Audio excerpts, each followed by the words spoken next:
बड़े भैया पवन सिंह जी काराकाट में चुनाव लड़ रहे थे तो हम सब जो आज मान लीजिए हमने जो जब वो बात बोली कि हमें मतलब हम लोग आहत हैं सारे भोजपुरी को लोग। क्या गलत लग गया? इतनी प्यारी तस्वीर थी, यानी कि ये तस्वीर देख के दिल गार्डन गार्डन हो गया। आपका दिल गार्डन गार्डन नहीं? जिस तरीके से इनको किया गया कि भाई तुम्हारे किस तरीके से किया गया? जलील किया गया, जलील किया गया। पावर स्टार को कौन जलील कर सकता है? कुछ वक्त पहले जनसुराज वालों ने भी अप्रोच किया था, झटके वाली को आपको ना कर दिया, उनको हाँ कर दिया। हमारे पूरी बिहार में बड़ी अच्छे से तैयारी थी। मैं कितना खुश हो गए इस सवाल पर। हाँ जी, कराघर से लड़ते हैं तो कराघर के लोगों का सौभाग्य होगा। ये तो ऑन कैमरा। ऑफ कैमरा भी मैं यही बोलूंगा। नमस्कार, हमारा नाम है समरीन और आपने देखना शुरू कर दिया है लाइव सिटीज। देखिए, बिहार का सियासी पारा चढ़ा हुआ है और बिहार का सियासी पारा क्यों ना चढ़े आप बखूबी जानते हैं कि कुछ ही दिनों के अंदर चुनाव आयोग तारीखों का ऐलान भी कर देगा। लेकिन उससे पहले बिहार में ऐसा बहुत कुछ घट रहा है जो चर्चा का विषय बना हुआ है। देखिए, कुछ दिनों पहले आपने देखा था कि एक तस्वीर वायरल हो गई थी और आपने देखा था कि उस तस्वीर में पवन सिंह के साथ नजर आ रहे थे उपेंद्र कुशवाहा। और आपको बता दें कि जैसे ही ये तस्वीर वायरल हुई वैसे ही हंगामा हो गया। और आपको हम ये भी बता दें कि भड़क गए थे भोजपुरी के सुपरस्टार रितेश पांडे भी। और आप अच्छी तरीके से जानते हैं कि रितेश पांडे सिर्फ भोजपुरी के सुपरस्टार नहीं है अब, बल्कि अब ये जनसुराज के युवा नेता भी हैं। तो आइए फिर इन्हीं से सीधी बातचीत करते हैं। सबसे पहले बहुत शुक्रिया बातचीत के लिए। बहुत बहुत धन्यवाद जी, सबसे पहले तो रितेश जी, हम आपसे जानना चाहेंगे क्योंकि हमने आपको सुना है कि कहीं पर आप इंटरव्यू दे रहे थे और जैसे ही आपसे ये सवाल पूछा गया वैसे ही आप तिलमिला उठे थे, भड़क उठे थे। ऐसा क्या हो गया था कि पवन सिंह पर आप इस तरह से गुस्से में आ गए? नहीं नहीं, हम गुस्से में बिल्कुल नहीं थे। हमने बोला हम उनके शुभचिंतक हैं। सच में हम उनके शुभचिंतक हैं। हमारा बहुत प्रेम है और जब उनको जरूरत पड़ी है, आदमी को कब जरूरत पड़ती है, या तो किसी खराब समय में हो, सुख या दुख, या फिर हॉस्पिटल में हो, उसका गड़बड़ समय चल रहा हो, या फिर चुनाव लड़ रहा हो। चुनाव आदमी लड़ता है ना, तो विरोध करने वाले 20-20 साल पहले की बातें निकाल कर वो लाते हैं कि भाई आपने तो ये किया था। चुनाव आप लड़ रहे हैं और उस समय आपके साथ जो खड़ा रहे वो आपका है। तो जब बड़े भैया पवन सिंह जी काराकाट में चुनाव लड़ रहे थे तो हम सब जो आज मान लीजिए हमने जो जब वो बात बोली कि हमें मतलब हम लोग आहत हैं सारे भोजपुरी को लोग, तो कुछ लोग हमें गाली देने लगे। वो कमेंट में देखा हमने देखा, हमें कुछ लोग गाली दिए।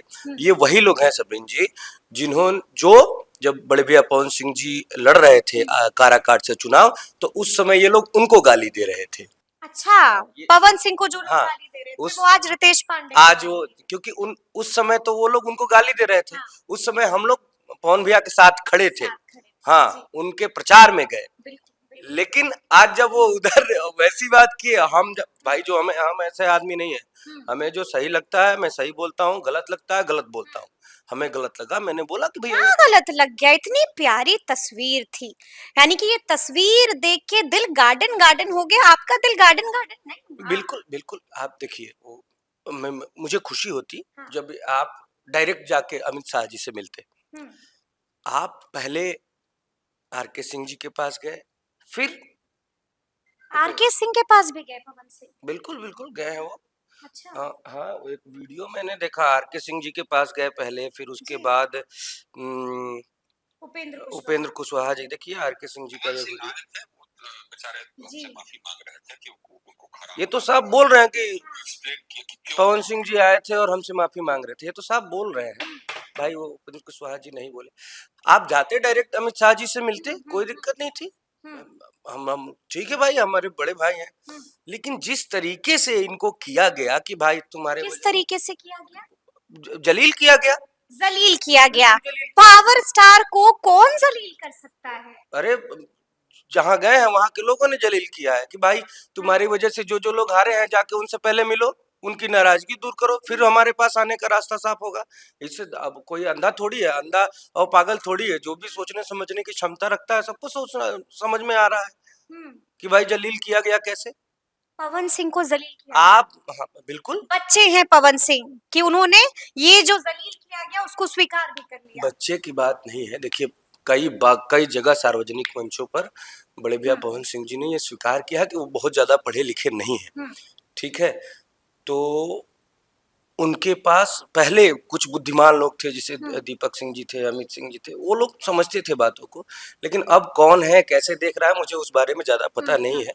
हाँ, तो कुछ ऐसे लोगों को रखना चाहिए जो जिनकी राजनीतिक समझ बढ़िया हो, जो अच्छे से गाइड कर सके। पवन सिंह खुद समझदार नहीं है, ना समझ है वो। नहीं मैं ऐसा नहीं कह सकता हूँ। हाँ। ऐसा नहीं कह सकता हूँ, वो बहुत लेकिन आपकी बोलती पवन सिंह के पोस्ट ने बंद कर दी है। आपने पढ़ा ना कि पवन सिंह ने क्या लिखा कि ये हमारा संस्कार है, ये भारत की संस्कृति है कि जब भी कोई बड़ा होगा तो बिल्कुल हम इसी तरीके से झुक करके पैर छुएंगे। बिल्कुल, ये तो कहाँ गलत बात है। तो हाँ, झुक गए तो क्या हम हो खुद गया? ओहो उसमें कुछ नहीं हुआ। हाँ। लेकिन जो जिस कंडीशन में गए कि भाई आपको मेरे पास आना है तो इनसे इनसे हो के आना, जिनके जो आपकी वजह से हारे हैं उनके पास जाइए, माफी मांगिए, उनको संतुष्ट करिए, उनकी नाराजगी दूर करिए, फिर मेरे पास आइए। इसमें दिक्कत है, पैर छूने में बिल्कुल कोई दिक्कत नहीं है। हमारे सामने भी कोई हमसे बड़ा रहेगा तो मैं उसका पैर छूता हूँ। ये पैर छूने में क्या, यह तो हमारा संस्कार है। हाँ। मैं उसके लिए कुछ नहीं कह रहा हूँ। जिस तरीके से माफी मंगवाया गया, दो जगह भेज के, उसके बाद लिया गया, उसके बाद अपने पास बुलाया गया, वो तरीका गलत है। मैं उसका विरोध कर रहा हूँ।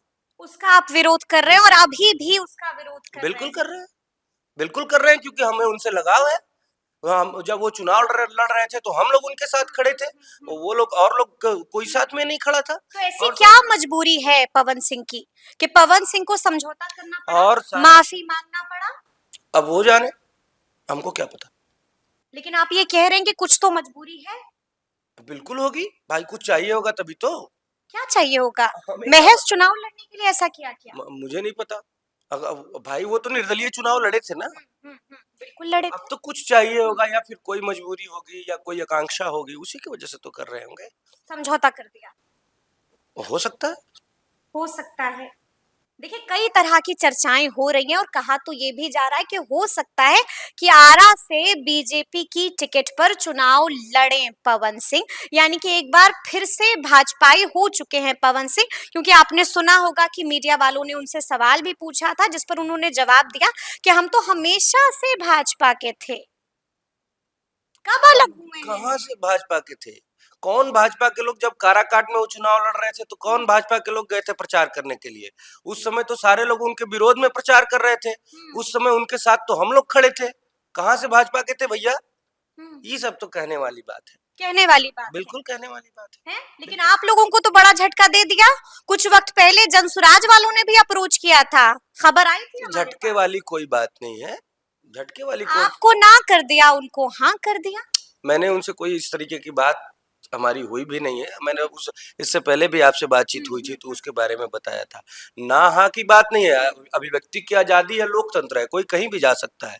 लेकिन जिस तरीके से गए हैं मैंने उस पर सवाल उठाया। सवाल उठाया है। लेकिन अगर आरा से ताल ठोक देंगे पवन सिंह तो क्या होगा जनसुराज का? मुंह की खाना पड़ेगा। जानते हैं ना, पावर स्टार है, जहां पर पवन वहीं से पावर शुरू। सब अच्छा है, मैं हमारी शुभकामनाएं है उनके लिए, आपकी बात सब सही है। लेकिन ये लोकतंत्र है। ठीक है, लोकतंत्र में लोग अपना प्रतिनिधि चुनते हैं कि भाई कौन हमारा नेतृत्व अच्छे से कर सकता है। जनता का आदेश सर आंखों पर होगा। हाँ, जनसुराज के लिए कोई खतरे की बात नहीं। बिल्कुल खतरे की बात नहीं है। हम तो जनसुराज के साथ हैं। जनसुराज के साथ हैं। लेकिन ये बताइए करगहर में तैयारी कैसी चल रही है आपकी? हमारे पूरी बिहार में बहुत अच्छे से तैयारी चल रही है। कितना खुश हो गए इस सवाल पर? पूरे बिहार में बहुत अच्छे से तैयारी चल रही है। बिहार खाता खुलेगा ना जनसुराज का? आप देखिएगा, उपचुनाव वाला हाल हो जाएगा। पहले से क्या बोला जाए, प्रत्यक्षम किम प्रमाणम, बहुत जल्दी आएगा प्रमाण। आप प्रत्यक्ष रूप से देख लीजिएगा, वहाँ पूरे बिहार में लोग बदलाव के लिए तैयार हैं। यानी कि हम अभी से क्या बोले, वक्त आने पर आप सब देख लीजिएगा। बोलने से क्या होगा, हम करके दिखाएंगे। करके दिखाएंगे। हम अभी से क्या बोलें, क्या हमारे दिल में है, देखना है जोर कितना बाजुए कातिल में है। लेकिन रितेश जी एक बात बताइए, आपने सुना होगा कुछ वक्त पहले प्रशांत किशोर ने बड़ा बयान दे दिया था और साफ साफ कह दिया था कि अगर मैं प्रशांत किशोर कहीं से चुनाव लड़ूंगा तो 2 सीटें हैं जिसके बारे में मैं सोच रहा हूँ। पहली सीट राघोपुर की सीट है और दूसरी सीट आपकी सीट है, यानी कि करगहर की सीट है। सबसे पहले तो ये बताइए कि जैसे ही ये सुना दिल टूटा? बिल्कुल नहीं। ना तकलीफ तो हुई अरे होगी। बिल्कुल नहीं। अरे सच बताइए, तकलीफ हुई होगी। बिल्कुल नहीं। तुम इतना जो मुस्कुरा रहे हो, कौन सा गम है जो छुपा रहे हो? कुछ नहीं, कोई गम नहीं है हमारे जीवन में, ईश्वर की कृपा से। हाँ हाँ। ईश्वर की कृपा से ऐसा भगवान ज्यादा सीरियसली मत लीजिएगा, क्योंकि एक बार हम बोले कि हमको 2 साल से बुखार नहीं हुआ है, तब तक से अगले दिन बुखार हो गया। अगले दिन बुखार हो गया। हाँ, जी। तो कोई दिक्कत नहीं है। अगर आदरणीय प्रशांत जी हम्म, करघर से लड़ते हैं तो करघर के लोगों का सौभाग्य होगा। ये तो ऑन कैमरा बोल रहे ऑफ कैमरा भी मैं यही बोलूंगा। अब हमें हैं। कोई दिक्कत नहीं है, मैं ऐसे ही। अगर प्रशांत किशोर करगहर से लड़ते हैं तो रितेश पांडे का क्या होगा? हमारा बहुत सारा काम पार्टी में। घूम आप रहे हैं, माहौल आप बना रहे हैं, क्या होगा आपका? अगर वो करघर से लड़ेंगे तो मैं आज आपको ऑन कैमरा में बोल रहा हूँ, मैं उनके लिए घूम रहा हूँ। मैं उनके लिए घूम रहा हूँ। हाँ, सोच समझ कर बोलिए। सोच समझ कर बोल रहे हैं भाई। हैं? हाँ? सोच समझ कर के कहिए। सोच समझ कर कह रहे हैं। बलिदान दे दीजिएगा। ला, इसमें बलिदान वाली कौन सी बात है? पार्टी में, अपने करगहर को छोड़ दीजिएगा। पार्टी में करघर तो हमारा को छोड़ने की क्या बात है? वो हाँ। तो हमारी जन्मभूमि है, उसमें छोड़ने पकड़ने वाली कौन सी बात है? वो तो मैं वहीं का हूँ ही। हम छोड़ना भी चाहेंगे तो भी छूटेगा नहीं, लेकिन उसमें छोड़ने पकड़ने वाली कोई बात नहीं है। हम अच्छा, बयान सुना होगा तो फोन घुमाया होगा ना प्रशांत किशोर को नहीं कि भैया आप क्या क्या बोल रहे हैं, यहाँ से तो हम तैयारी कर रहे हैं। मैंने फोन बिल्कुल नहीं किया। उन्होंने किया, कॉल डिटेल निकलवा लीजिएगा, ऐसा कुछ नहीं। उन्होंने किया होगा। नहीं, उनका भी फोन नहीं आया था।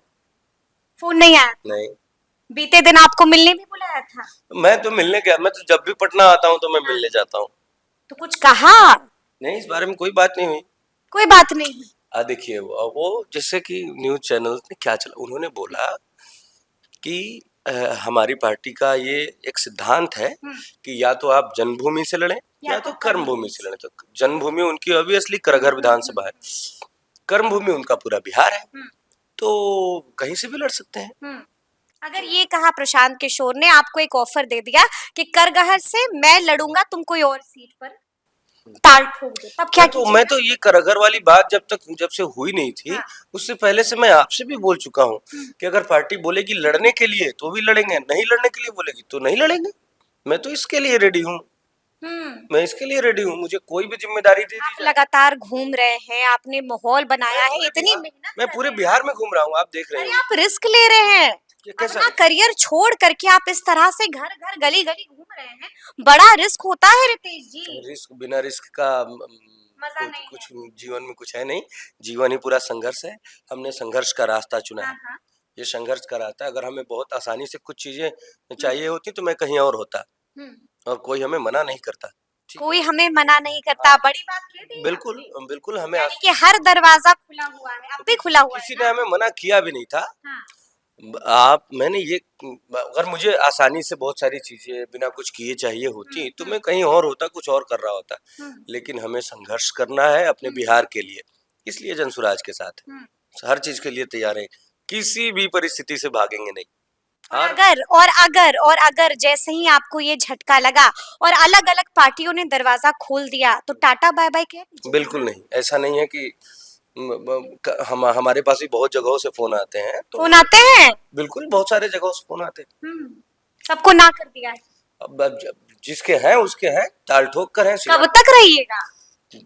झटका मिलने के बाद कोई रहता है क्या? जब तक शरीर में जान है। और एक मतलब मेरे एक जीवन का उसूल है, मेरा एक अति सर्वत्र वर्जिते। ये संस्कृत में बोला गया है कि किसी भी चीज की अति होती है तो वो खराब होता है। तो जब तक अति नहीं होगी किसी चीज की, तब तक मैं जिस रास्ते पे हूँ उसी रास्ते पे हूँ। उसी रास्ते पर रहिएगा। चलिए ठीक है, अब आपके करगहर के बारे में बात करते हैं। माहौल तो आपने बना दिया है, क्या लगता है 9 तारीख को ऐलान होना है, हम देखेंगे करगहर और वहां पर रितेश पांडे? हो सकता है या और नहीं। अगर टिकट मिली हो सकता है, नहीं भी हो सकता है, दोनों चीजों के लिए तैयार है। बिल्कुल। अगर मान लीजिए टिकट मिल जाती है, हम्म। फिर क्या कीजिएगा? जीत पाएंगे? जीत लेके जीत का क्या जीत के बाद क्या होता है? हाँ, जीत के बाद खुशी नहीं होती नहीं, है। जीत का कुछ मिलता है ना, जीत का सर्टिफिकेट हाँ लेके हाँ आएंगे हाँ। पटना फिर आपको दिखाएंगे। फिर हमको दिखाइएगा, फिर खूब झूमिएगा। झूमना क्या है, मैं बहुत ज्यादा जीत में बहुत ज्यादा खुश खुश भी नहीं होता, हार में बहुत ज्यादा निराश भी नहीं होता हूँ। हाँ, अपना बस चलता रहे, अपना जनता देगी आशीर्वाद। अपना काम ईमानदारी से करना है, और जनता अभी से ही आशीर्वाद बहुत ज्यादा दे रही, दे बहुत रही ज्यादा। है। लोग देखिए, मैं बिहार में कहीं भी जा रहा हूँ, हाँ। लोग बदलाव का मन बना चुके हैं। हम्म। देखिए कुछ चीजें क्यों चुने वो आपको? जनता क्यों चुने रितेश पांडे को? जनता जनसुराज को चुने, हम्म। जनता जनसुराज को चुने, आदरणीय प्रशांत किशोर जी के विचारों को चुने। हम्म। जिस प्रकार से वो बिहार को बदहाली से निकालना चाह रहे हैं, जिस प्रकार से हम आज भी सबसे गरीब राज्य हैं, आज भी सबसे अशिक्षित राज्य है, आज भी सबसे ज्यादा पलायन बिहार के युवा करते हैं, दूसरे राज्यों में जाके नौकरी करते हैं, गाली सुनते हैं, जिल्लत और जलालत सहते हैं। बिल्कुल। तो इस परिस्थिति से, इस बदहाली से निकालने की जो बात कर रहे हैं प्रशांत किशोर जी, जनता उनके विचारों को चुने, जनसुराज को चुने। जनता जनसुराज को चुने, तो अब देखना होगा कि जनता किसे चुनती है, और ये भी देखना होगा कि 9 तारीख को जब जनसुराज की पहली लिस्ट आती है तो किसको राहत और किसको झटका लगता है। तो फिर ये पूरी बातचीत, ये पूरी चर्चा और ये पूरा वीडियो आपको कैसा लगा है, कमेंट करके हमें जरूर बताइएगा। तो ऐसे तमाम अपडेट्स के लिए बिल्कुल ऐसे ही हमारे साथ बने रहिएगा और देखते रहिएगा लाइव सिटीज। बहुत शुक्रिया।